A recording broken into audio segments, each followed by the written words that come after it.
US President Joe Biden has warned that in these final days before people go to the votes here in the US, that democracy is at risk.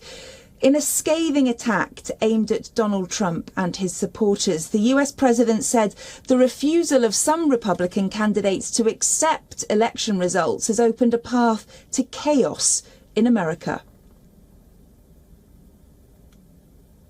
I believe the voices excusing or calling for violence and intimidation are a distinct minority in America, but they're loud and they are determined.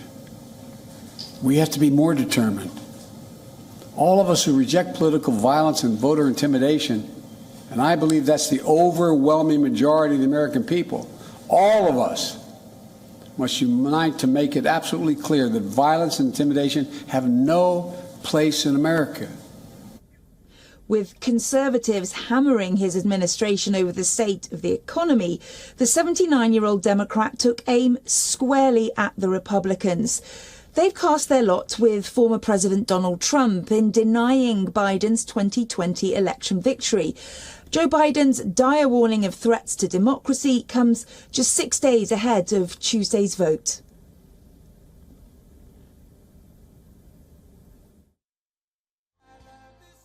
We don't settle our differences in America with a riot, a mob, or a bullet, or a hammer.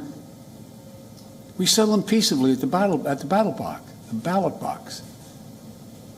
We have to be honest with ourselves, though. We have to face this problem. We can't turn away from it.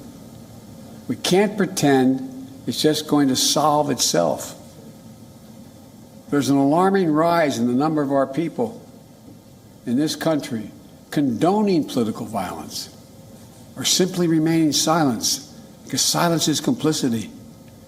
Well, in the wake of that violent attack on the husband of the Democratic House Speaker Nancy Pelosi, Joe Biden has urged Americans to unite in defense of democracy. But nearly 22 months after the Capitol insurrection, opinion polls show that American voters are more concerned with the state of the economy. More than half say the price of gas and consumer goods is the economic issue that worries them the most in a new national poll. Joe Biden acknowledged that inflation is still hurting, and his admission came as the US Central Bank delivered another rate hike, raising the benchmark borrowing rate by 0.75 percentage points. That's the fourth straight increase of that size and the sixth hike this year.